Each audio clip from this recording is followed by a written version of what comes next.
Hello.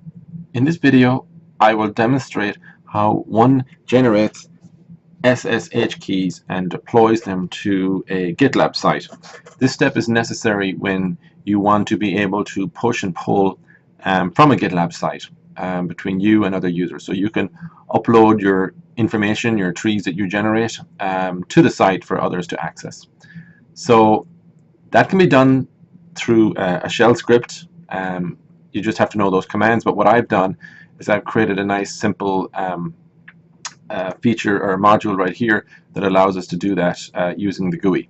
So in order to do that, under libraries you just click settings and this little window pops up here, and what you need to do is generate a public key. So I've already generated a key, so this will be empty when you first open this. And to generate the key, you simply enter your username, which will be your name, that's like an identifier, and your user email. And then you click the generate button, and that will generate two keys, a public key, and this public key allows you to publish your information to these external sites.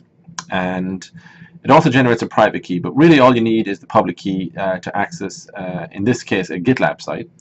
So once you click this generate button, it populates this, and then you can just simply hit the copy button, and now that key is now in your clipboard.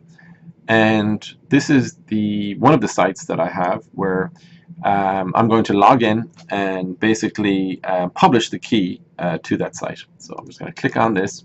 This particular site does have two-factor, and so I will enter my code, and I'm in. So where do I put the key in here so that I can access this site in terms of publishing? So it's found under your settings, so just click on settings, and I'll just expand this out a little bit so you can see the textual description on the left, and here it is, SSH key. So clicking on that, you can then paste the key right here. You can give it a name like my work PC get data, and then hit add key.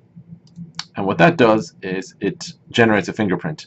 Now in this case, my fingerprint has already been taken because I've already published this key down here. So you can see it's actually right here. So I'm not allowed to repeat that. But in your instance, it will create a key and publish it up here. So that's the process by which it's done. And as I said, in this case, I already have generated a key for this connection, and it should be there. Once that's done, it allows you to then publish or push information to the site, and the push operation is done here. The process by which pushing is done has been explained in an earlier video. Thank you.